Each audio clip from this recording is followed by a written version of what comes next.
다니엘서 10장 18절로 19절에 있는 말씀으로 함께 나누겠습니다. 우리 두 절이니까 함께 합독하신 후에 말씀의 은혜 함께 나누도록 하겠습니다.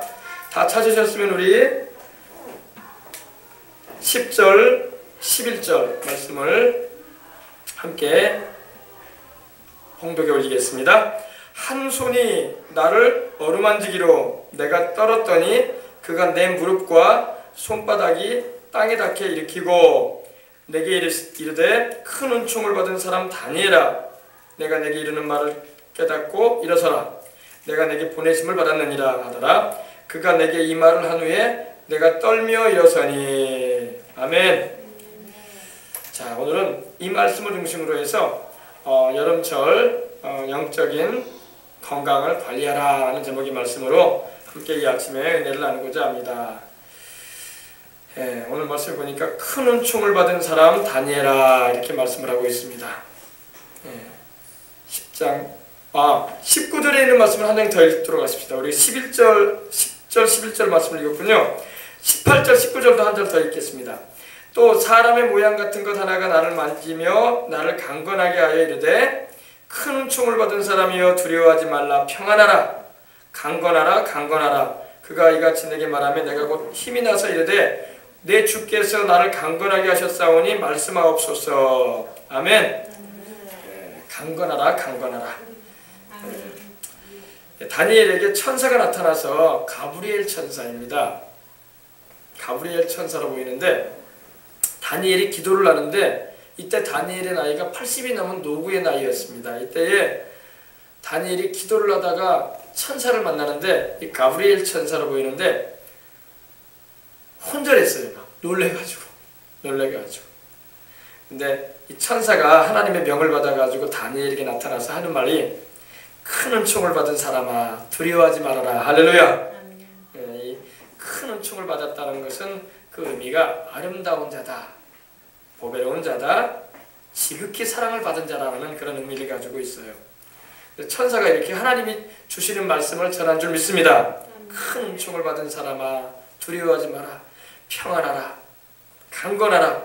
강건하라. 그가 이같이 내게 말하며 곧 내가 힘이 났다고 말하고 있습니다. 우리 예수님께서 십자가를 지시기 전에 전날 밤에 겟세마네 동산에서 땀방울이 핏방울이 되도록 간절하게 기도를 하셨어요.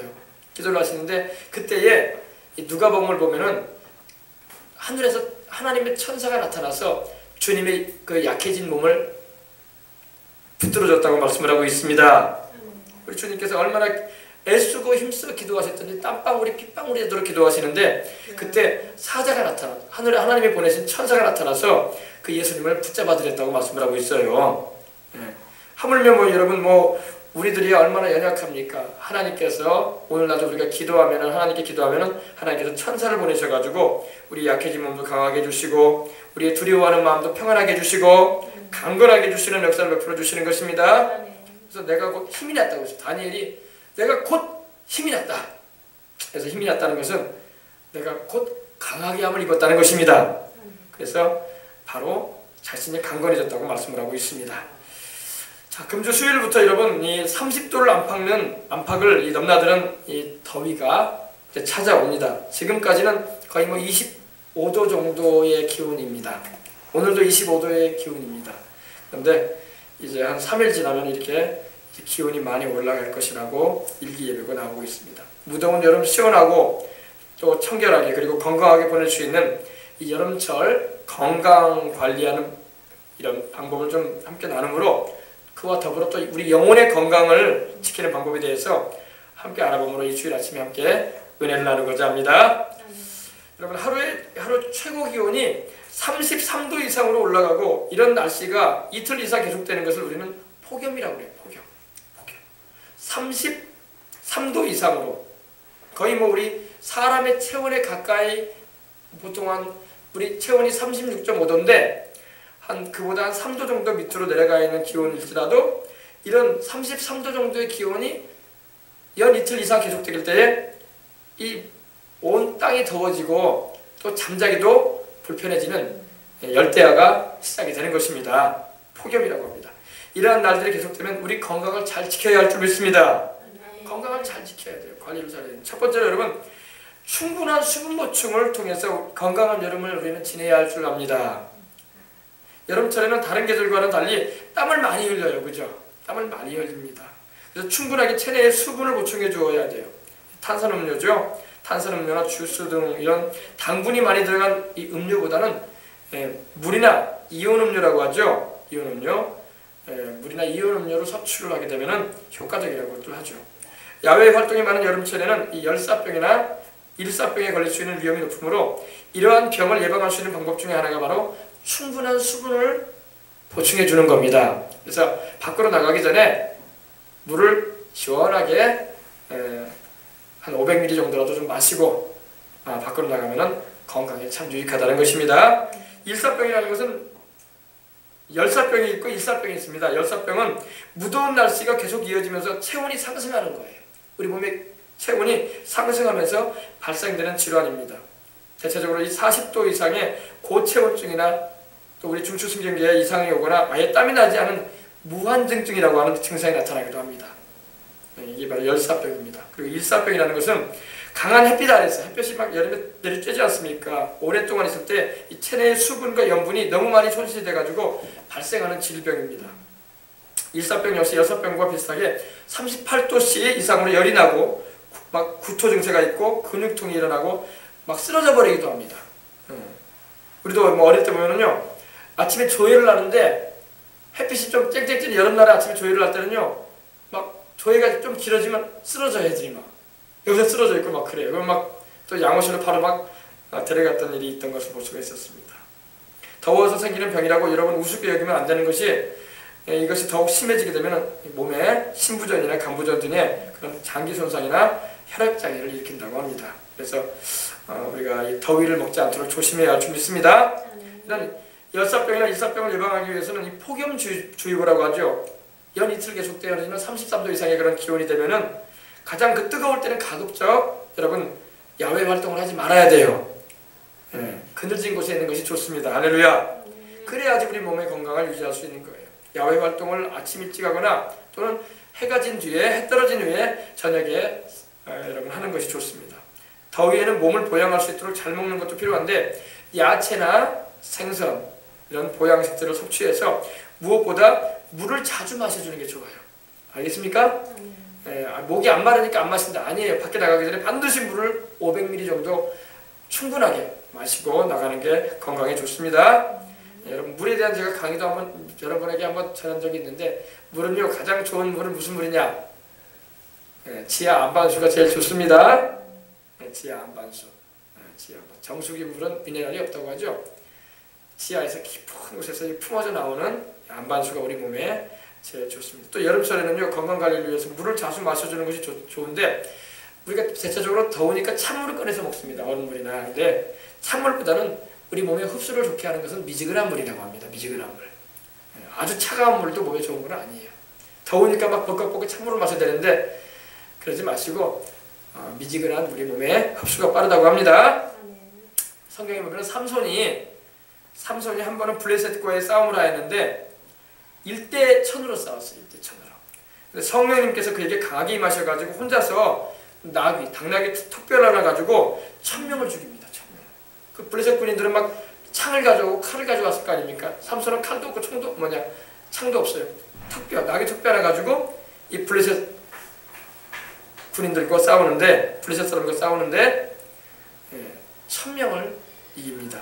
근데 1000명을 다 죽인 후에 그가 목이 말라가지고 부르짖었어요. 하나님께. 하나님이 그 앞에 샘이 터져 나오게 하셨는데 그의 목마름이 해결되었다고 성경이 말씀을 하고 있습니다. 그 샘의 이름이 에낙고레예요. 에낙고레.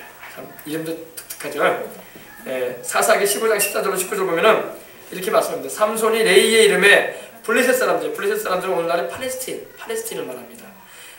블레셋 사람들이 그에게로 마주 나가며 소리를 지를 때 야훼의 영이, 여호와의 영, 야훼의 영이 성령을 말합니다. 성령이 삼손에게 갑자기 막 임하셨어요. 그 삼손이 여러분 이 블레셋 사람과 싸울 수 있는 힘이 어디서 나왔냐면 하나님이 함께 하셨기 때문입니다. 하나님이 함께 하지 않으면 어떻게 한 사람이 1000사람을 죽일 수가 있었겠습니까?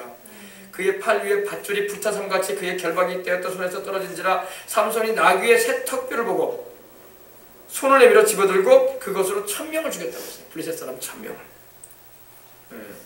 그래서 죽이고 이르되 나귀의 특별로 한 더미 두 더미를 쌓았으며 사람 시체를 말하겠죠. 한 더미를 쌓고 또 두 더미, 아마 사람들을 죽여가지고 막 들어가지고 던져버렸던 겁니다. 던져가지고 막 이 언덕처럼 쌓아놨던 거예요. 사람 시체를 한 더미 두 더미를 막 쌓았으며 나귀의 특별로 내가 1000명을 주겠다고 말하고 있습니다. 그가 말을 마치고 특별을 자기 손에서 대던지고 던져버리고 그곳을 라맛 레이라 이름하였더라. 그때 삼손이 심히 목말랐어요. 왜? 혼자서 1000명을 상대해서 싸웠으니 목이 얼마나 말랐었겠어요. 그죠? 심히 목이 말라 하나님께 야훼께 부르짖으 이르되 주께서 종의 손을 통해서 이 큰 구원을 베푸셨사오나 내가 이제 목말라 죽게 되었사오니 내가 목말라 죽어서 할례받지 못한 자들의 손에 떨어지겠나이다. 할례받지 못한 자들은 이방인들, 하나님을 믿지 않은 이들을 말합니다. 아니 하나님이 레히에서 한 우묵한 곳을 터뜨리셨어요. 하나님이. 그리고 거기서 물이 막 팍 솟아오르는 거예요. 네. 하나님이 터뜨린 걸 믿으시기 바랍니다. 그래서 삼손이 거기서 그것을 마시고 정신이 회복돼가지고 정신이 막 해롱해롱했어요. 삼손이. 왜?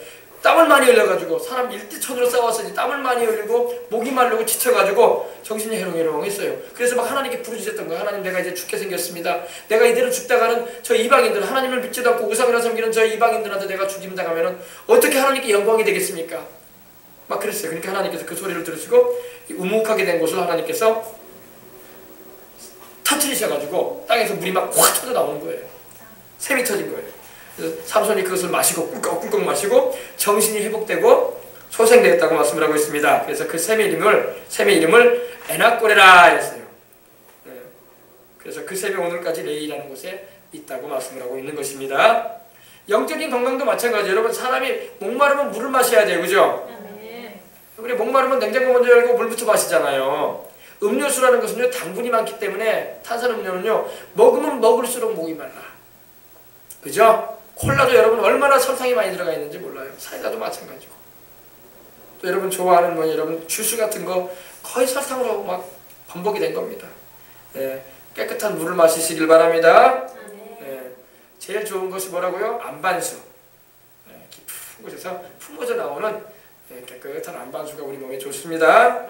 물을 되도록이면 안 끓여 먹는 게 좋은데 여름에는 위생을 위해서 막 끓여 먹잖아요. 보리차로도 끓여 먹고 두물의 차도 먹기로 하는데 가능하면 생수로 마시는 게 우리 몸에 건강에 좋습니다. 또 여러분 다 알고 있는 내용이겠지만 한 번 더 말씀드립니다.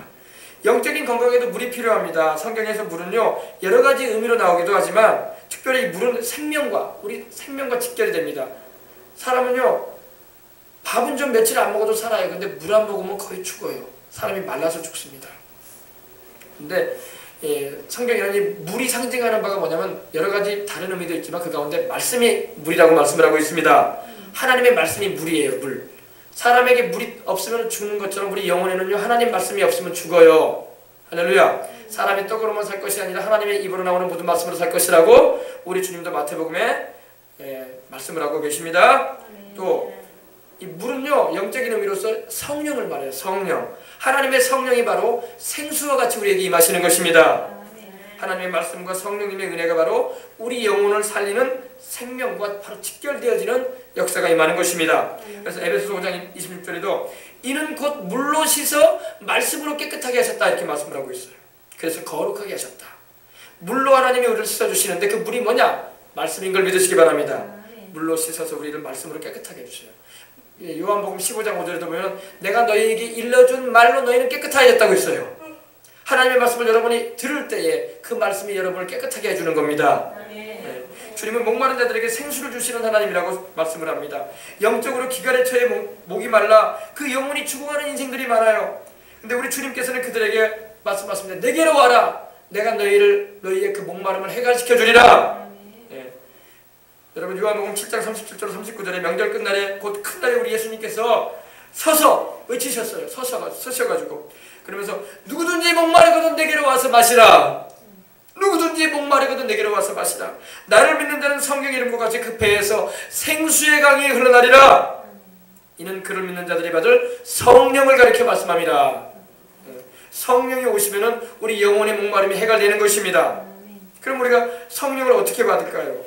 우리가 늘 회개하고 주님의 보혈로 씻음 받을 때에 또 기도할 때에 성령이 충만해지는 겁니다. 우리 안에 성령의 시내가 넘쳐나는 거예요. 여러분 또 우리가 모여서 기도하는 이 교회 가운데 우리가 주님을 찾고 찬양하고 죄를 회개하며 주님의 이름을 부르짖을 때에 성령의 시내가 흘러요. 할렐루야. 보이지 않아서 그렇죠. 성령의 시내가 흐릅니다. 하나님과 어린 양의 보좌로부터 흐르는 그 생명수의 강이 천국 한가운데 흐르듯이 오늘도 예수님의 이름을 부르고 주의 보혈로 씻음받은 영혼들에게 성령이 강물처럼 흘러갑니다. 할렐루야. 그래서 그 생명의 말씀이 증거되고 성령의 역사가 임하는 현장이 바로 우리 영혼의 목마름이 해결되는 현장인 것입니다. 그 강이 흘러가는 곳마다 저주가 사라지고 질병이 고침받으며 슬픔이 변해서 기쁨이 되고 생명을 얻되 넘치도록 얻게 하시는 풍성한 역사가 임하는 것입니다. 요한계시록 22장 1절로 2절에도 여러분 이 말씀이 있다. 또 하나님께서 수정같이 맑은 생명수의 강을 내게 보였다고 했어요. 생명수의 강. 하나님과 및 어린 양의 보좌로부터 나와서 길가운데로 흐르다 천국 한가운데에 생명수의 강이 흐르고 있어요. 그 강이 얼마나 크고 맑고 깨끗한지 여러분들 꼭 가시길 바랍니다. 꼭 천국 가서 생명수 강가에 우리 사십시다. 생명수 시내가 흐르고 강 좌우에는 12가지 열매를 맺는 나무가 서 있습니다. 달마다 그 열매를 맺어요. 그 나무 잎사귀들은 만국을 치료하기 위하여 있더라.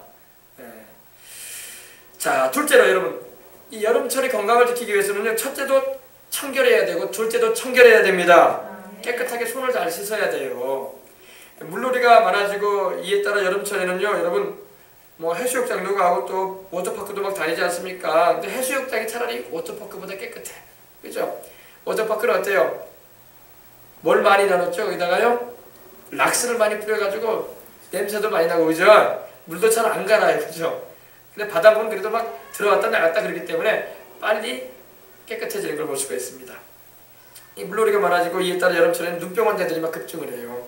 게다가 뭐 눈병을 유발시키는 눈병 바이러스는 더운 날씨와 습도를 좋아해요. 우리 여수 같은 경우는 그러잖아요. 날씨가 더울 뿐만 아니라 습기가 많아, 그죠? 그래서 막 제습기를 통해서 막 습을 막 빨아들이지 않습니까? 여름철에 가장 많이 늘어나는 이 눈병 질환, 이런 눈병 질환의 예방의 지름길이 뭐냐면 개인의 위생 상태를 깨끗하게 하고 손을 깨끗이 씻어야 하는 것입니다. 눈병뿐만 아니라 각종 여름 질병을 유발시키는 바이러스에 감염되지 않기 위해서는 매일매일 자주 손을 씻어야 돼. 이거 습관을 잘 들여놔야 돼요. 손 자주 씻으시기 바랍니다. 그래야지 우리 여름철 건강관리에 유익한 거예요. 학교에 가서도 우리 학생들 손 자주 씻어야 돼요. 알았죠? 화장실 갈 때마다 손 자주 씻고 그러시기 바랍니다. 영적으로도 그래요. 이 씻는 일이 계절에 관계없이 해야 할 일이긴 하지만 특별히 땀이 많이 나고 습한 곳에서는 더 많이 해야 할 일입니다.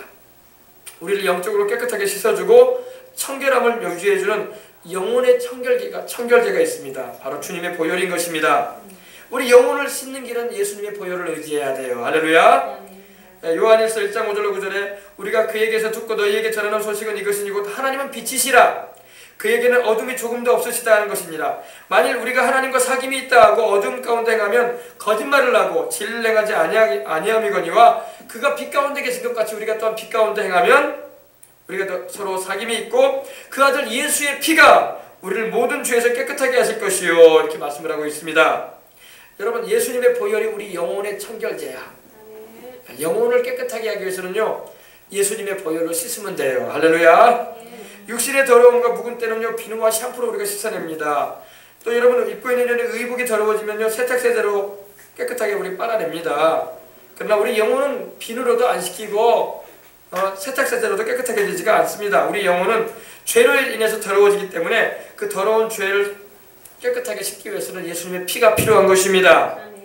여러분, 이 죄가 달라붙으면요, 여러분 음식물 담아놓는 그릇이 음식물 찌꺼기가 남아있고 또 상한 음식들이 있으면 뭐가 달라붙어요? 파리가 달라붙고 바퀴벌레도 다가옵니다. 벌레도 생겨요. 그죠? 그러지 않습니까? 그것처럼 우리 영혼에 죄가 덕지덕지 붙어있으면 귀신이 달라붙으려고 그래. 그리고 우리의 영적인 그런 악한 영의 그런 역사가 일어나기 시작하는 거예요. 그러므로 그것이 오게 되면 또 죄로 인한 저주나 질병도 다가오게 되고 문제가 발생됩니다. 그러므로 우리가 죄를 지었을 때는 바로 그 자리에서 주님을 찾고 진정한 회개를 통해서 주님의 보혈로 늘 씻어야 할 줄 믿습니다. 손 씻듯이 항상 주님의 보혈로 죄를 지었으면 교회 가서 회개해야지. 주일날 교회 가서 회개하지. 그러지 마세요. 그 자리에서 회개하시기 바랍니다. 그 자리에서 바로 회개하고 주의 보혈로 씻으시기 바랍니다. 그리고 주님과의 바로 교통을 사귐을 회복하시기 바랍니다. 우리 하나님은 은혜로우신지라 우리가 죄를 진심으로 자백하고 회개함으로 돌이킬 때 우리를 바로 용서하시고 우리에게 긍휼을 베풀어 주시는 하나님이십니다. 죄로 인해 잃었던 것을 회복시켜 주시는 분이 우리 하나님이세요. 다니엘서를 보면은요, 오늘도 다니엘서의 말씀을 가지고 나누지만 이 바벨론의 느부갓네살 왕이라는 사람이 나옵니다. 느부갓네살 왕은요, 우리 역사책에 보면 느부갓네살 2세예요. 2세. 근데 그 당시 이 신바벨론이라고 해가지고 그 당시 중근동 지방을 평정시켰던 왕입니다. 강력한 권세를 가지고 행했던 왕입니다. 그가 전쟁에서 이기는 것과 여러 나라들과 민족을 쳐서 그 위에 자기 왕좌를 높였던 그 모든 일들이 자기 지혜와 자기 힘으로 된 것이냐 생각을 하고 그 자기가 해놓은 그 바벨론 제국의 영화와 웅장함을 자기 능력으로 한 것이냐 교만하게 말함으로 인해서 하나님께 매를 맞아가지고 7년 동안 짐승의 마음을 받아서 소처럼 벅벅 기어다니면서 풀 뜯어먹고 그 머리가 독수리털처럼 길어지고 손톱이 세발톱처럼 되었다고 성경이 말씀을 하고 있습니다. 왕이면서도 왕궁 안에 거하지 못하고 들에서 짐승처럼 드러눕고 자는, 그리고 침을 흘리고 으르렁거리는 정신 이상자가 되고 맙니다. 소도 아닌데 소처럼 행동을 하고 사람인데도 짐승의 마음을 받아가지고 7년 동안 지냅니다. 근데 왜 그랬냐면 바로 하나님 앞에서 교만하게 말했기 때문입니다. 그러니까 이런 병이 지금도 여러분 의학적으로 이런 병이 있다고 그래요. 이런 병이 있는데 마치 자신이 동물로 변했다고 생각을 해가지고 동물 소리를 막 내면서 동물의 울음소리를 내면서 동물이 하는 모양이나 행동 등을 막 흉내내는 사람이 막 기어다니면서 막 이러면서 사람인데도 그래서 자기가 막 소나 개나 고양이가 변했다고 생각을 하는 겁니다. 이 느부갓네살 같은 경우는 소처럼 되죠. 소처럼 벅벅 기어다니면서 막 풀을 뜯어먹고 막. 근데 7년이 그가 다 되었을 때 그의 얼굴을 하늘을 향해 들고 하늘의 하나님께서 자기에게 나라와 권세와 영광을 허락해 주셨다는 것에 대해서 깨닫고 회개하는 장면이 나옵니다. 그래서 하나님께서 그를 바벨론 제국의 왕 위에 다시 앉혀주시고 또 사람의 마음을 다시 주시고 총명을 주시고 왕의 일을 감당하게 했다고 성경을 말씀을 하고 있습니다. 우리 한번 찾아봅시다. 다니엘서 4장 29절로 37절입니다. 우리 어린이들도 찾아보세요. 다니엘서 4장 29절로 30절입니다. 자, 12달이 지난 후에 내가 바벨론 왕궁 지붕을 거닐 때, 여러분이 바벨론 왕궁 지붕을 거닐 때라고 나오는데 바벨론 제국은요 그 당시에 굉장히 웅장하게 지어졌습니다. 바로 이 바벨론이 어디냐면요, 지금으로 말하면 이라크 바그다드에서 100km 정도 떨어져 있는 그쪽 땅입니다. 근데 이 바벨론 제국이 이 느부갓네살 왕에 의해서 그 당시 그 지역 나라들을 치고 또 민족들을 정복을 했습니다. 그리고 왕국을 세웠는데 교만해졌어요.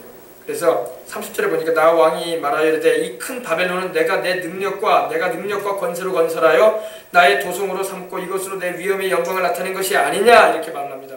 굉장히 교만한 말이죠.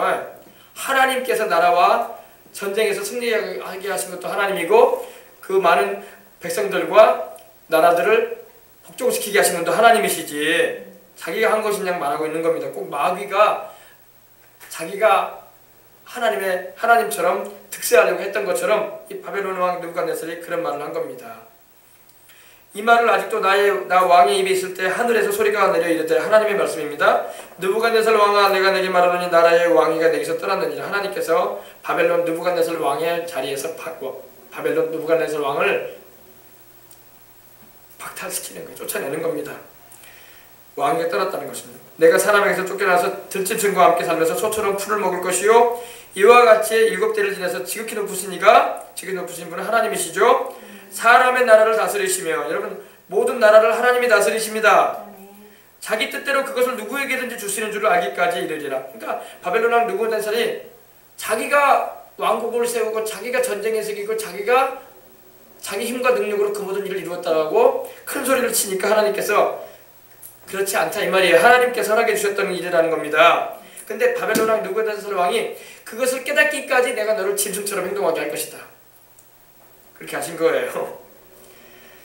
그래서 누구에게든지 하나님께서는 그 원하신 그 뜻대로 왕도 세울 수가 있고 전쟁에도 이기게 하시고 또 나라도 확장시키겠다는 그런 의지를 하나님 뜻대로 하신다는 것입니다. 바로 그때 이 일이 나 느부갓네살에게 임함으로 내가 사람에게서 쫓겨나서 소처럼 풀을 먹으며 몸이 하늘 이슬에 젖고, 그러니까 밖에서 잔 거예요. 왕궁에서 자지도 못하고 밖으로 나가서 자고 짐승들과 함께 살고 머리털이 독수리 털과 같이 자라나고 손톱은 세바톱처럼 이렇게 나와가지고 굽어져 있고 그랬다는 것입니다. 근데 기한이 찹니다. 기한이 차서 나 느부갓네살이 하늘을 우러러 보았더니 내 총명이 다시 내게로 돌아온지라. 이에 내가 지극히 높으신 이에게 감사하며, 하나님께 감사했다는 겁니다. 이제 제정신 돌아왔어요.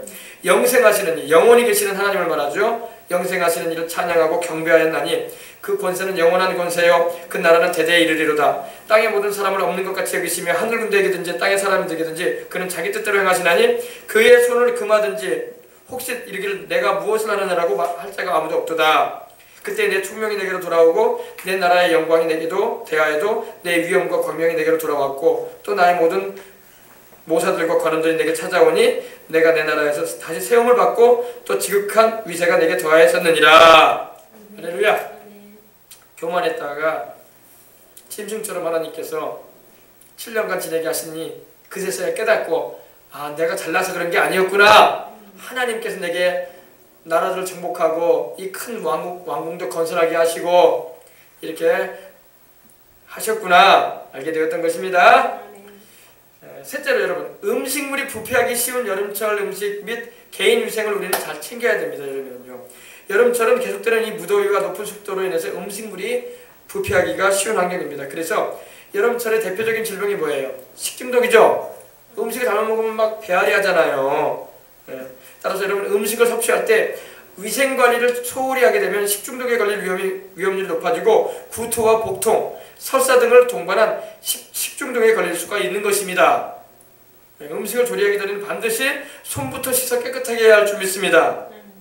그리고 칼이나 도마는 육류, 어류, 채소류 등으로 따로 준비해서 사용하는 것이 바람직합니다. 특별히 여름철 음식 재료는 신선한 고기를 구입해서 사용하는 것을 원칙으로 하고 냉동식품을 고를 때는 서리가 있거나 얼음덩어리가 있는 것을 피하고 덥다고 에어컨만 트는 것이 아니라 창문을 자주 열어 환기를 시키라고 합니다. 또 영적으로도 그래요. 우리가 상하거나 마시간 음식을 먹게 되면 배앓이를 하게 되고 병원이나 약국을 찾아가야 하는 것 같이 하나님의 말씀은 우리 영혼의 양식인데 살리지 못하고 죽이는 말씀을 전하는 무리들이 세상에 있습니다. 양들이 먹어야 할 살찐꿀이 아니라 독이 가득한 독초를 먹이는 일들입니다. 여러분 초신자들은 다 같은 성경을 가지고 가르치니까 하나님 말씀이구나 하고 쉽게 빠져들어갑니다. 분별을 못하기 때문입니다. 이러한 잘못된 이단적인 가르침이나 그런 사이비적인 가르침을 우리가 듣게 되거나 배우게 되면 우리 영혼이 배탈이 나고 병이 드는 거예요. 그리고 후에는 영적으로 미아가 되어버리고 맙니다. 집을 잃어버린 애기처럼 되고 말아요. 요사이에 이단들이 얼마나 극성인지 모릅니다. 우리 주변에도 성경을 아전인수격으로, 아전인수라는 말은 여러분 내 눈에다 물댄다는 그런 의미를 가지고 있는데 자기 구미에 맞춰가지고 성경을 자기 마음대로 풀어버리는 거예요. 그러면 안 되겠죠? 그래가지고 사람들을 미혹하는 이들이 얼마나 많은지 모릅니다. 교회 바깥에서 하는 성경 공부는 정말 피해야 합니다. 잘못된 사이비 이단적인 가르침 때문에 수많은 영혼들이 천국에 못 가고 있어요. 하나님을 믿는다고 신앙생활 평생 하고도 천국에 못 가는 것은 두 가지 이유 때문에 그래요.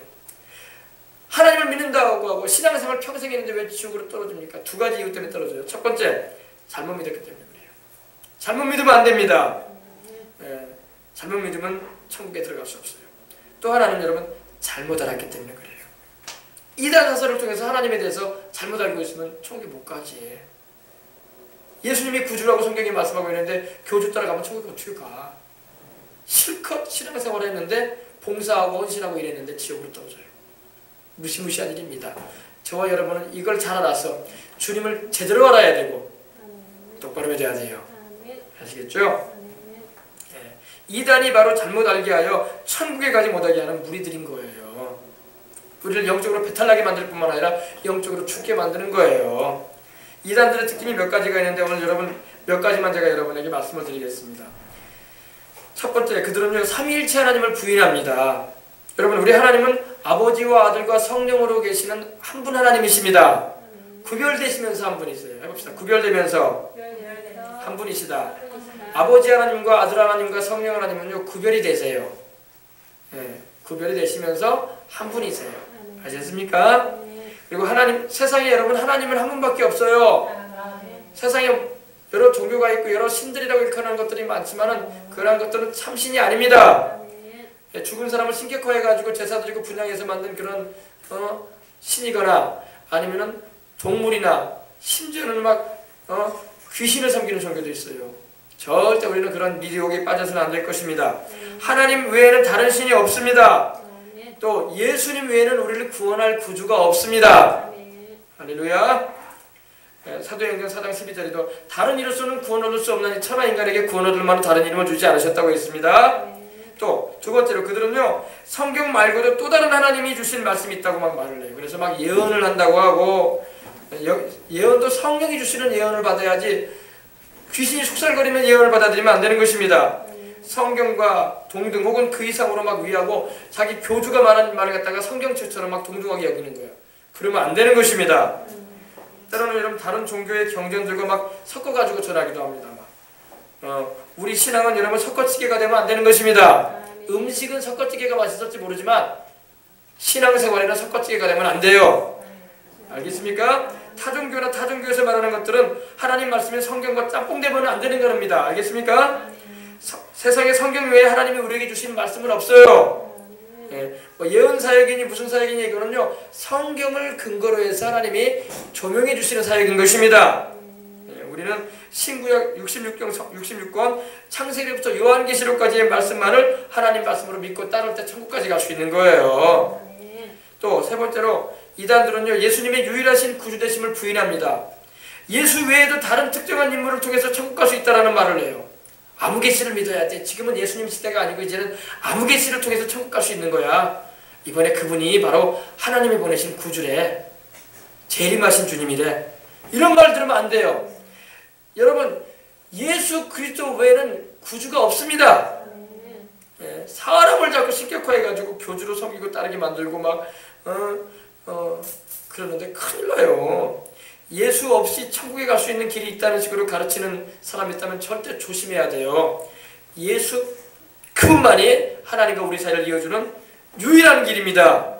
오직 예수만을 전하지 않고 다른 종교에도 영생이 있느냐, 그런 뉘앙스라고 하죠. 미묘하게 그냥 흐리흐리하게 아주 타 종교에도 구원이 있느냐, 그런 식으로 가르치기 시작하면 벌써 큰일 나요. 알겠습니까?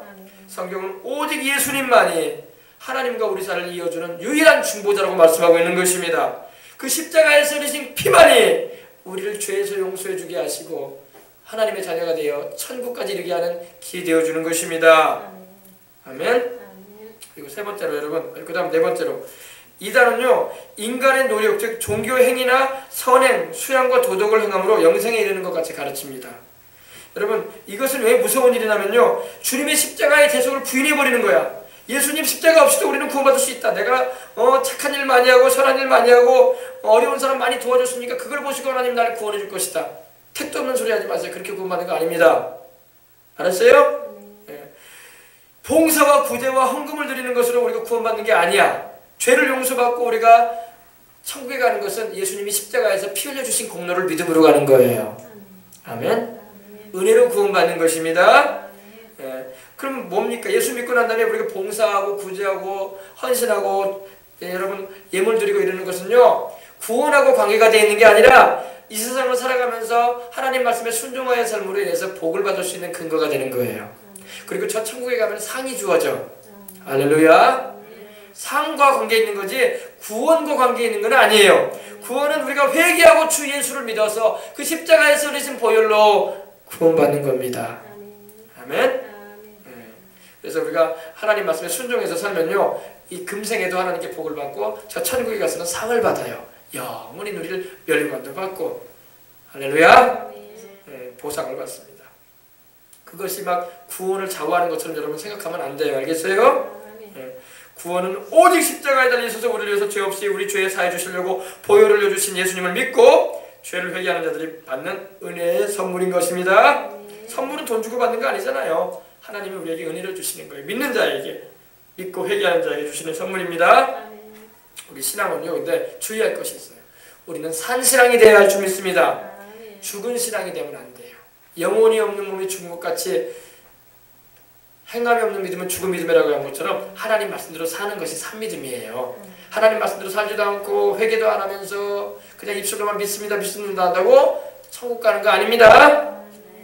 하나님 말씀대로 못 살면은요, 회개하시면 돼요. 그리고 주님 뜻대로 살도록 내주하시는 성령님의 도우심을 구하시길 바랍니다. 또 이단의 특징 가운데 마지막으로 하나 더는요, 그들은 주님이 재림하시는 날을 막 정해주고 가르친다는 거예요. 아, 이제 예수님이 맨날 며칠 날 오실 거야. 2014년도 12월 31일 날 우리 예수님 오시니까 준비하도록 해요. 아멘? 아멘이 되면 안 되지. 우리 주님이 오실 날에 대해서 감추어 놓으셨어요. 마태복음 24장 36절에도 보면은 그날과 그때는 아무도 모르나니 하늘의 천사들도 아들도 모르고 오직 아버지만 아시느니라. 우리 주님이 오시는 날은 아무도 몰라요. 하나님 아버지만 알고 계신다고 우리 예수님께서도 말씀을 하시고 천사들도 모른다. 그리고 주님이 세상에 있을 때는 나도 모른다라고 말씀하실 정도였어요. 알겠어요? 우리가 살고 있는 이 시대가 마지막 때이긴 하지만 주님이 재림하실 날은 하늘에 계신 우리 아버지 하나님 외에는 아무도 몰라요.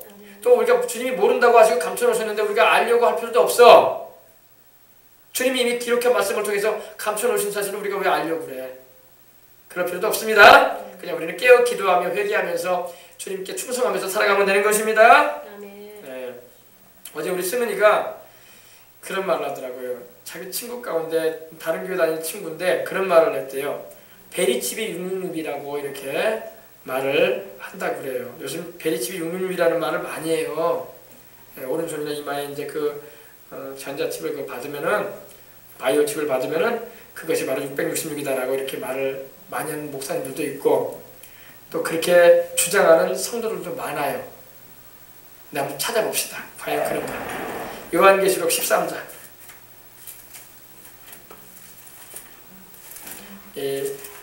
요한계시록 13장 말씀을 펴보십시다. 여러분들 이거 궁금해하시니까 이거 모르면은 다 베리칩이 666인갑다 이렇게 생각을 합니다. 근데 말씀을 우리가 잘 봐야 돼요. 요한계시록 13장 412면에 있습니다. 13장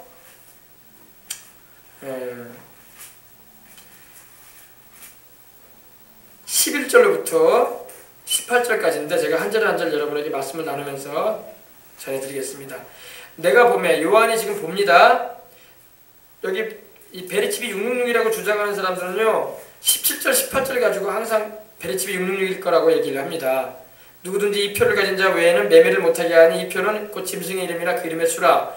지혜가 여기 있으니 총명한 자는 그 짐승의 수를 세어보라. 그것은 사람의 수니 그 수는 666이라고 말씀을 하고 있습니다. 16절 한번 더 보십시다. 그가 모든 자 곧 큰 자나 작은 자나 부자나 가난한 자나 자유인이나 종들에게 그 오른손이나 이마에 표를 받게 했다고 했어요. 그죠? 그래서 그는 바로 적그리스도를 말해요. 앞으로 나오게 될 짐승. 여러분 요한계시록 제가 여러분에게 말씀드리면서 11장에 보면 이 짐승이라는 말이 나오기 시작해요. 근데 짐승은 무저갱에서 올라온 짐승이라고 되어 있어요. 무저갱은 귀신을 가둬두는 영들을 가둬놓는 감옥을 말하는데 거기에서 나온 이 적그리스도가 이 표를 준다고 말하고 있는데 보십시다. 근데 이 전후 문맥을 잘 살펴보고 얘기를 해야 돼요. 내가 보면 11절입니다. 내가 보면 요한이 지금 봅니다. 또 다른 짐승이 땅에서 올라오니 어린 양같이 두 뿔이 있고 용처럼 말을 하더라. 이건 이제 거짓 선지자를 말합니다. 거짓 선지자. 근데 그가 먼저 나온 짐승은 적그리스도입니다. 무저갱에서 나온 짐승을 말합니다. 짐승의 모든 권세를 그 앞에 행하고 땅과 땅에 사는 자들을 처음 짐승에게 경배하게 하니 곧 죽게 되었던 상처가 나은 자니라. 이 거짓 선지자가 일어나가지고 적그리스도를 선전해요. 적그리스도를 숭배하게 만듭니다. 적그리스도를 찬양하는 말을 막 해요. 근데 이 적그리스도가 자기에게 습격을 받아가지고 아마 총에 맞을 걸로 성경에 나와요. 왜냐면 그 머리가 상한다고 되어 있거든요. 총에 맞아가지고 죽을 사람인데 안 죽고 살아요. 그러니까 온 세상 사람들이 막 그거를 기사가 뜹니다. 세계적인 지도자, 유럽에서 나온 세계적인 지도자 아무개씨가 자기에게 습격을 받아가지고 총에 맞았다. 근데 머리를 총에 관통했어요. 그러면 여러분 머리에 총이 관통하면 살겠어요? 죽겠어요? 아무리 의술이 좋아도 머리에 관통하면 죽습니다. 총알이라는 게요. 보통 뭐 일반 총알은 뭐 이렇게 밋밋해가지고 그냥 뚫고 나간다고 생각을 하지만 어떤 총알은요 스크류 같이 생겨요. 스크류. 그래가지고 막 돌아버려요. 그 안에서 막 돌아버려요. 그래서 요새 총알도요 전쟁 갈 때 쓰는 총알 어떤 총알은요 들어가잖아요. 그럼 들어갈 때는 구멍이 하나야. 쬐까네요. 나올 때는 구멍이 이렇게 커요. 왜? 휘져버리니까 안에서 막. 무슨 말인지 알겠습니까? 나올 때는요 사과만한 이 구멍이 나와요. 옆구리가. 이쪽에서 맞으면 들어갈 때는 구멍이 이만큼밖에 안 되는데 적그리스도를 향해서 총을 쐈는데 총에 맞아가 적그리스도가 죽을 수밖에 없는 상황인데 기적적으로 살아납니다. 그로 인해서 온 세상에 막 놀라운 기사가 뜰 겁니다. 그게 여기 나오잖아요. 짐승 앞에서 받은 바 이적을 행함으로 땅에 거하는 자들을 미혹하여 땅에 거하는 자들에게 이르기를 칼에 상하였다가 살아난 짐승을 위하여 우상을 만들라 하더라. 그래서 이제 머리를 칼에 상했는지 총에 상했는지 아무튼 죽을 수밖에 없는 그런 상황에 처해가 됩니다. 근데 살아나요. 마귀의 능력으로 살아나는 거예요. 이건요. 그가 권세를 받아 그 짐승의 우상에게 생기를 주어 짐승의 우상이 뭡니까? 짐승이 적그리스도가 우상을 세워놓게 돼요. 여러분 적그리스도가 어디에다 우상을 세워놓게 되냐면은 예루살렘의 이 모스크가 헐어지고 하나님의 성전을 거기다 세우게 되면 후 3년 만에 7년 만에 후 3년 만에 들어가게 되면은 거기 우상을 지성소에 하나님의 지성소에 우상을 세워놓습니다. 그리고 그 우상으로 말을 하게 한다고 합니다. 그리고 그 짐승의 우상에게 경배하지 아니하는 자는 몇이든지 다 죽이게 하더라. 그리고 난 다음에 그가 모든 자고 작은 자나 큰 자나 부자나 가난한 자나 자유인이나 종들에게 그 오른손이나 이마에 표를 받겠다고 했죠. 그래 안 그래요? 그리고 누구든지 이 표를 가진 자 외에는 매매를 못하게 한다. 매매를 못하게 한다는 것은 경제생활을 못하게 한다는 거죠. 물건도 못 사고 그리고 물건도 못 팔고. 근데 이 표는 그 짐승의 이름이나 그 이름의 수라고 있어요. 적그리스도의 이름이나 그 이름의 수라고 나옵니다. 근데 여러분 이걸 왜 알아야 되냐면 여러분 전후 문맥을 잘 봐야 돼요. 지금 적그리스도가 나왔어요? 안 나왔어요? 나왔어요. 아니 지금 세상에 적그리스도가 나왔냐 안 나왔냐 이 말이에요. 아직 출연 안 했어요. 지금 어딘가에 있을 거야. 근데 아직 전면에 나오지 않았어요. 무대에 아직 안 등장했다고. 세상 무대에 어딘가 지금 숨어 있단 말이에요. 유럽 어디 곳에. 왜냐면 이 적그리스도는 부활한 로마를 통해서 다시 말해서 재생된 로마 유럽 공동체에서 나온단 말이에요. 알겠습니까? 지금 근데 그 사람이 준비는 하고 있지만 지금 나오지는 않았어요. 왜냐하면 막는 자가 있다고 성경에 데살로니가후서 2장에도 말씀하고 막는 자는 누구냐면 성령님이 계신단 말이에요. 지금 세상에요. 성령께서 교회 가운데 와 계시기 때문에 마귀가 적그리스도를 출현시키고 싶어도 고양이 앞에 쥐가 못 나오는 것처럼 못 나온단 말이에요. 근데 휴거가 있게 되면 주님이 오시게 되면 그때 들림받게 될 때 성령이 우리 주를 믿는 거듭난 깨어 기도하고 회개하며 주님을 믿고 따랐던 주의 백성들을 교회를 끌어올리시고 주님을 공중에 오실 때 주님을 맞이하게끔 할 때 성령이 떠나세요. 알겠습니까? 성령이 이 지구를 떠나신단 말이에요. 우리를 데리고 떠난단 말이에요. 그러면 이제 출현한단 말이에요. 아직 적그리스도가 출현을 안 했어요. 그리고 거짓 선지자도 지금 나오지 않은 상태야. 그리고 적그리스도가 우상을 세워가지고 지금 절하라고 하고 있어요? 안 하고 있어요? 왜 대답을 못해? 안 하고 있잖아요. 지금 안 나왔단 말이에요. 근데 왜 자꾸 베리칩을 666표라고 하냔 말이야. 순서가 안 맞잖아. 순서가 맞아야지. 이렇게 순서가 딱딱딱딱 정해져 있는데 그 순서가 이어진 다음에 표도 나오는 거예요. 막. 그래 안 그래요? 그 666표에 예시라고 하는 거지. 예시. 베리칩이 그러니까. 예시라고 해도 그보다 다른 걸로 또 나올 수도 있을 거야 아마. 지금 왜냐면 과학은 발전되니까. 문명이라는 게 자꾸 바꿔가잖아요. 핸드폰 봐봐요 여러분. 바뀌어요 안 바뀌어요? 더 좋은 기능으로 바뀌잖아. 베리칩 아니란 말이에요. 제가 말하는 거는. 알겠습니까? 아직 적그리스도도 안 나왔고 우상도 안 세워졌고 그리고 거짓 선지자도 나와가지고 적그리스도 선전하는 일도 안 하고 있고 심지어는 이 거짓 선지자가 나와서 수단들 보세요. 큰 이적을 행하되 심지어 사람들 앞에서 불이 하늘에서 땅에 내려오게 하는 일도 한다고 했어요. 엘리야가 했던 건 하나님의 성령의 역사였고 마귀도 모방하는 거예요. 하나님의 성령의 역사를. 근데 그런 일도 지금 없잖아요. 그래 안 그래요? 아직은 환란기 들어가지도 않았고 그죠? 그러니까 베리칩이 666이 아니라는 말이에요. 제가 말하는 것은 성경을 봐야지. 성경을 안 보고 이 17절 18절만 자꾸 보고 거기 666이라고 바꾸고 하는 거예요. 왜? 오른손과 이마라고 하니까 거기에다 초점만 맞추고. 경제생활 아직도 상관없어요. 그래 안 그래요? 베리칩을 받아라. 저는 받으라는 말은 안 합니다. 받고 싶으면 받고 말고 싶으면 말라고 말할 수 있어요. 근데 받지는 말아주세요. 그러나 여러분 받고 안 받고를 떠나서 지금 실행도 하지도 않고 앞으로 막 실행한다는 말을 많이 하는데 여러분 베리칩은 666이 아니야. 알겠어요? 근데 많은 목사님들과 지금 성도들이 다 거기 빠져 있어. 여러분은 그러지 마시길 바랍니다.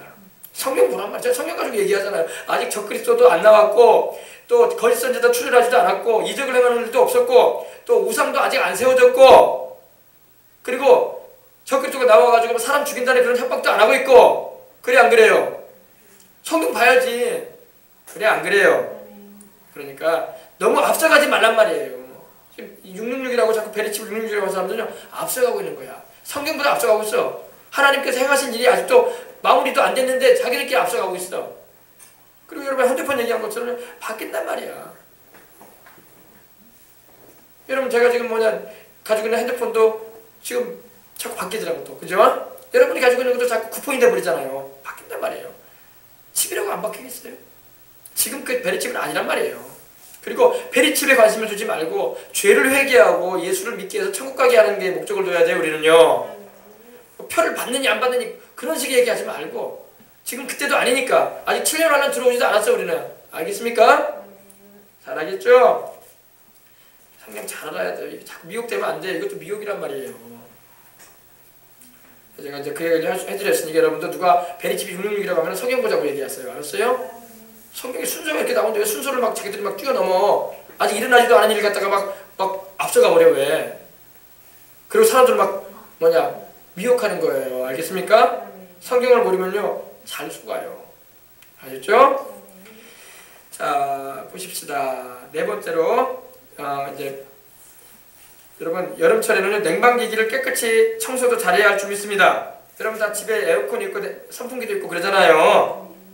이런 걸 가동하기 전에는 반드시 에어컨 필터 및 보관대에 있던 선풍기를 깨끗이 청소해서 미세먼지와 세균으로부터 감염을 예방해야죠. 제가 우리 1층에 에어컨하고 선풍기도 깨끗이 닦아놨잖아요. 깨끗한 거 보이죠? 네, 미리미리 이렇게 한 번씩 여름에 사용하기 전에 해줘야 됩니다.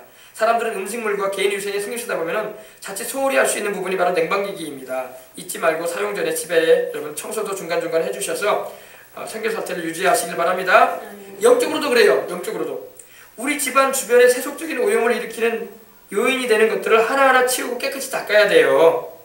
그것이 바로 세속적인 그런 책들이고 잡지예요. 그리고 텔레비전을 보더라도 여러분 세속 드라마 같은 경우 좀 하나님 말씀에 맞지 않은 그런 부분들이 많이 나오는 드라마는 안 본만 못한 거예요. 영화 프로그램도 마찬가지예요. 거룩하지 못한 그런 인터넷 기사들 이런 유들이 바로 우리 하나님의 말씀에서 벗어난 죄된 것들인 겁니다. 우리와 우리 가족과 자녀들이 이런 세속의 먼지와 바이러스와 같은 귀신들의 역사에 노출되지 않도록 주의를 우리는 늘 기울여야 할 줄 믿습니다. 아이들이 자주 하는 컴퓨터 게임이나 도서도 살펴봐야 돼요. 하나님 말씀으로 씻어줘야 됩니다. 기도를 시키고. 알겠어요? 마귀가 만들어낸 게임들의 특징이 뭔지 압니까? 죽이고 폭파시키고 파괴하고 막 그러는 거예요. 아블론이라 아바돈이라 요한계시록에도 나오잖아요. 그 의미가 뭐라고 했습니까? 그 마귀 이름이 있거든요. 파괴자라는 거예요. 파괴자. 마귀는 파괴하는 거 좋아해. 뒤집어 엎고 파괴하는 거. 사람 죽이고 피 흘리고 막 게임도 보면요 막 피를 난장에 흘리는 게임도 있어. 막 사람을 쏴가지고 그럼 피가 막 나와 막 시뻘건 피가 막 흘리면서 죽어. 그러니까 그런 게임에 심취하고 하게 되면 현실과 게임을 혼동하는 거야. 나중에 막 화가 난다고 막 그런 행실을 가지고 막 한단 말이에요. 그러니까 이게 무의식적인 것이 올 수 있으니까 이거 주의했어야 돼요. 우리 아이들도 그런 거 하지 않도록 해야 돼요. 그렇습니까? 재밌어 보이지만 해서는 안 돼. 하나님께서 기뻐하지 않으시니까요. 워낙 이 세상에 마귀적이고 정욕적이고 살인적인 그리고 거짓적인 것들이 널려있기 때문이긴 한데 우리가 잘 조심해야 돼요. 우리와 우리 자녀들이 영적으로 세속의 악한 영들의 그런 바이러스, 악한 영의 바이러스에 감염되지 않도록 해야 할 줄 믿습니다. 여러분 우리 요즘에 미세먼지도 중국에서 여러분 황사를 통해서 온다고 해가지고 얼마나 미세먼지 걸러낸 또 청정기도 막 다들 막 구입하고 막 그러지 않습니까? 영적으로도 우리 영적으로도 미세하게 영들이 역사한단 말이에요. 별것도 아닌 것 같지만 우리 육신의 건강만 위해서 미세먼지만 주의할 게 아니라 영혼도 마찬가지예요. 영혼도 마귀가 바람을 훅 불잖아요. 그러면 먼지같이 막 확 달라붙어요. 막 귀신들이 막. 근데 주님의 보혈로 씻어버리시기 바랍니다. 그러면 영혼의 건강을 지킬 수가 있는 거예요. 말씀으로 씻고. 알겠습니까? 야고보서 3장 17절 18절 이렇게 말씀합니다. 오직 위로부터 난 지혜는 성결하다. 첫째, 성결하다. 하나님께서 주시는 여러분 은혜는요, 성결해요. 성결하다는 말이 뭐예요? 거룩하다 이 말이에요. 그리고 두 번째는 화평이에요. 화평해. 다투고 막 싸우지 않습니다. 하나님이 주시는 은혜는요, 위로부터 오는 지혜는요, 우리에게 인생을 살아갈 때 성결하게 해주고, 깨끗하게 해주고, 그리고 화평하게, 화목하게 해줍니다. 그리고 관용합니다. 넓은 마음을 가지고 사람들을 대하게 하고, 양순해요. 싸납고 막 그러지 않습니다. 그리고 긍휼과 선한 열매가 가득해. 불쌍히 여기는 마음을 가지고 대하고 선한 열매를 맺습니다. 편견과 거짓이 없어요. 우리나라는요, 이것이 필요해요. 위로부터 오는 지혜가 우리 대한민국 백성들에게 임해야 돼요. 그래야지 성결하고 화평하고 서로 싸우지 말고 화평하고 또 넓은 마음을 가지고 이해해주고 관용해주고 또 양순해가지고 싸납지 않고 할렐루야. 또 불쌍히 서로 동정해주고 불쌍히 여겨주고 막 동서간에 뭡니까 저기 경상도 전라도 간에 좀 그래야 돼. 경상도 사람들은 전라도 사람들을 좀 이해해주고 할렐루야. 전라도 사람은 경상도 사람을 좀 사랑으로 또 이해해주고 할렐루야.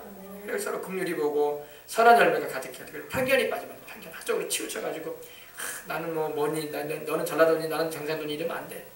그걸 떠나서 편견하지 말고 진실하게 서로 대하고 할렐루야. 그래야 돼. 이제 이러지 않으면 막 다툼이 일어나고 막 그러는 거예요. 정욕적인 일이 일어나고 막 시기와 다툼이 막 일어나고 혼란한 일이 생기고 악한 일이 있는 거예요. 일주일에 한두 번이 아니라 매일같이 주의를 기울이고 우리도 스스로 체크해봐야 할 줄 믿습니다. 교회 옥상에 상추를 조금 키우는데 언제부터인가 검은 진딧물이 상추에 시커멓게 붙어있는 것을 보았어요. 그 상추들은 그 진딧물에 의해서 수분이 뺏겨져가지고 재색을 못 내는 거예요. 진딧물이 달라붙어가지고 막 그 진액을 빨아먹어버리니까 말라버리는 거죠. 여러분 사람도 그래요. 여러분 이 악한 영이요 죄를 근거로 해서 달라붙잖아요. 그러면요 자살귀신이 있어. 자살귀신이 주의를 배회하면서 막 달라붙으면요 자꾸 자살하는 걸 생각하게 만들어요. 자살 사이트 같은 거 들어가게 만들고 어떻게 하면 자살할 수 있을까? 어떻게 하면 쉽게 죽을 수 있을까? 이런 생각을 하게 만들고 또 나중에는 막 죽고 싶은 막 충동을 주는 거예요. 이거 막 자살귀신이 역사하는 거예요. 그러므로 그런 생각이 뜨끔뜨끔 나면요 귀신을 내가 쫓아야 돼. 이 귀신아 가라. 할렐루야. 이 진딧물처럼 달라붙으려고 한단 말이에요. 또 롤게임도 막 파괴하는 거더라고 보니까 그것도 안 해야죠. 음란의 귀신이 달라붙으면요 이상한 상상과 꿈을 자꾸 꿔요. 막 그게 막 사람들이 막 그렇게 얘기를 합니다. 음란의 귀신이 붙었기 때문에 그런 거예요. 그때는 막 예수님 여러분 쫓아야 돼요. 알겠습니까? 이 더러운 영아 가라. 할렐루야. 또 술귀신이 달라붙으면요 자꾸 술만 찾아. 술 마시고 싶어가지고 술집을 막 발걸음이 향해 막 발이 끌리는 거야. 막 귀신이 그 발걸음을 끌어당기는 거예요. 막 술을 막 땡기게 만들고 마약 신동도 마약도 막 마약을 자꾸 하게 만드는 거예요. 미움과 살인하는 귀신이 달라붙으면요 자꾸 사람을 막 죽이려고 그래. 그리고 막 피해의식에 꽉 들어쳐가지고 상처를 막 주는 일들 막 벌써 그리고 막 그런 충동이 막 일어나면 눈빛부터 변해 막 눈이 막 눈꼬리가 막 올라가면서 막 눈이 막 살인적인 눈빛이 되고 막 이거 귀신 역사예요. 그러므로 여러분 예수님 여러분 내가 쫓으시기 바랍니다. 원수 귀신아 가라. 이 악한 귀신아 가라. 할렐루야. 자기도 알지 못하는 사이에 막 귀신들이 막 달라붙어요. 진딧물처럼. 생각만 해도 끔찍한 일 아닙니까? 그러므로 나중에 막 그런 막 귀신이 이끌려가지고 막 이런 다음에 나중에 막 내가 왜 그랬지 그때? 그러면서 막 뭐라고 하는지 아십니까? 그때 내가 뭐가 쓰인 것 같다고. 그런 말을 그 귀신이 씌워가지고 그러는 거예요. 제정신이 아니었다는 겁니다. 그러므로 제정신이 아닌 비이성적인 생각이 들어오면 그건 다 귀신 역사라고 보시고 내가 쫓으시기 바랍니다. 우리 주님을 믿고 따르는 이들은요 이런 악한 영들의 역사를 빨리 분별을 해야 돼요. 감각이 딱 있어야 돼. 레이더가 딱 떠야 돼. 센서라고 하죠. 센서. 여러분 와이파이 센서가 있잖아요. 그죠? 여러분 핸드폰에 와이파이가 딱 캐치되는 것은 뭡니까? 센서가 있다는 거예요. 센서. 우리 영혼의 센서가 딱 작동이 돼야 돼. 성령 안에서. 그래가지고 악한 영의 역사를 분별을 빨리빨리 해야 돼. 그리고 그런 것이 있을 때 내 쫓아버려야 돼. 알겠습니까? 저희가 내 이름으로 귀신을 쫓아낸다고 하셨어요. 예수 이름으로 귀신을 내가 쫓으시기 바랍니다. 마음을 짓누르고 어둡게 했던 영들이 그러면 떠나가는 거예요. 제정신이 돌아오는 거예요. 내가 왜 갑자기 그렇게 못된 생각을 했을까? 내가 갑자기 왜 이렇게 끔찍한 생각을 했지? 그러면서 마음의 정리가 되는 것입니다. 도박 귀신 달라붙으면 밤낮으로 도박을 해가지고 한몫 챙기는 꿈만 꿔. 빨리 집문서 팔자, 뭐 팔자, 재산인 거 다 가져와, 통장 털어라. 그리고 도박하러 가. 그리고 이번에 내가 한몫 챙길 것이다. 그런 이상한, 그 귀신이 갖다 주는 생각이거든요. 그렇지 않아요. 그래 돈 다 잃어 그래가지고. 우리 인생은 그렇게 사는 게 아닙니다. 하나님의 성령의 이끌림을 받아 살아야죠. 춤추고 막 바람 피우는 사람은요, 이 남자, 저 남자, 이 여자한테 막 마음과 몸이 막 향하는 거예요. 막 더러운 영들이 막 역사하는 거예요. 사람들이 다 그걸 몰라. 그러나 여러분, 이거 제가 말씀드리니까 잘 아셔서 주변에 그런 사람이 있으면 기도해주고 귀신을 내쫓아줘야 돼요. 우리가 잘 몰라서 그렇죠. 사람은 성령 하나님께 이끌려 살지 않으면요, 마귀와 귀신들에게 이끌려 살아요. 주를 믿고 따르는 우리들은 어찌든지 늘 주님의 보혈로 죄를 씻고 거룩하신 성령으로 충만하여 하나님의 말씀과 성령이 이끄시는 대로 살아가야 할 줄 믿습니다. 인터넷 기사를 보면은요, 정치 기사나 막 경제 기사, 스포츠 기사들의 많은 사람이 댓글들이 막 올려드린 걸 봅니다. 선하고 보기 좋은 글은 적고 악성 댓글이 너무나 많아. 그죠? 보기가 싫어. 그래서 댓글을. 목사인 저도 그런 댓글을 보면서 속이 많이 불편해지는 것을 경험을 합니다. 저는 댓글을 잘 올리지 않습니다. 올리려고 글을 좀 줬다가도 내려버려요. 올리지 말자. 내가 악을 악으로 대응하는 말을 하면 되겠는가? 할렐루야. 마음이 불편해지죠. 하나님은 악을 행하는 행동이 죄뿐만 아니라 악을 생각하는 것도, 그리고 그 악한 생각을 글로 올리는 것도 죄로 여기신다는 걸 아시길 바랍니다. 사람이 무엇으로 심든지 하나님은 그대로 거두게 하겠다고 말씀을 하셨어요. 가라디아서 6장 7절에 스스로 속이지 말라. 하나님은 업신여김을 받지 아니하신다. 사람이 무엇으로 심든지 그대로 거두리라. 우리가 감정이 상해서 던져놓는 거짓되고 살인적인 그러한 내용이 장차 하나님이 그걸 근거로 해서 나를 죄인으로 정죄하실 것입니다. 무서운 결과를 낳을 거예요. 예수님도 이 세대를 향해서 말씀하시는 거예요. 마태복음 12장 34절로 37절에 아주 무섭게 말씀하십니다. 독사의 자식들아, 너희는 악하니 어떻게 선한 말을 할 수 있느냐. 무섭습니다. 우리 주님께서 이 세대의 영혼들을 향해서 독사의 자식이라고 말씀하셨어요. 독사가 뭡니까? 여기서 독사는 여러분 뭔지 아십니까? 살모사예요. 살모사. 뱀! 살모사는 뭡니까?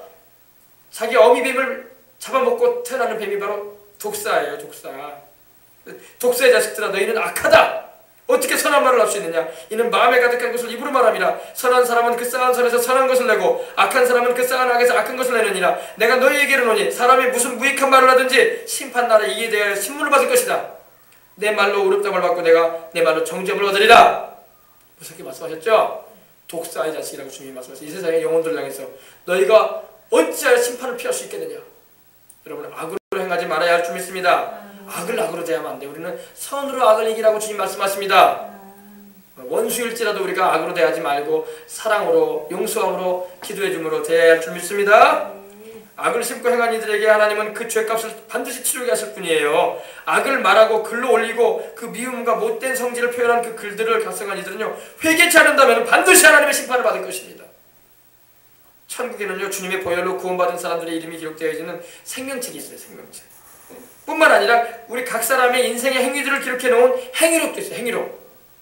말과 행동으로 지은 모든 그런 죄에 대해서 기록해 놓은 행위록도 있습니다. 그래서 사람들은요, 자기가 세상에서 죄짓고 행한 대로 후에 회개치 않고 예수님 믿지 않았다가는 심판을 받을 거라고 하나님은 말씀을 하십니다.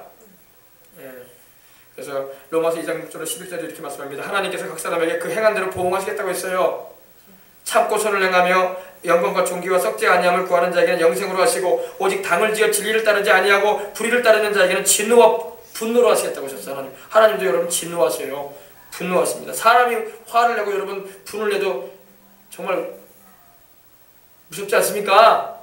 하나님이 분노를 내고 진노하신다고 생각해 보세요. 사람이 막 어떻게 감당할 거예요? 그걸. 악을 행하는 각 사람의 영에는 환난과 공고가 있을 것이다 그러셨어요. 그러나 선을 행하는 각 사람에게는 영광과 존귀와 평강을 얻으리라 이러셨어요. 하나님은 사람을 외모로 취하지 않으십니다. 또 요한계시도 보면은 20장 11절로 15절 이렇게 말씀합니다. 내가 크고 흰 보좌와 그 위에 앉은 이를 보니 땅과 하늘이 그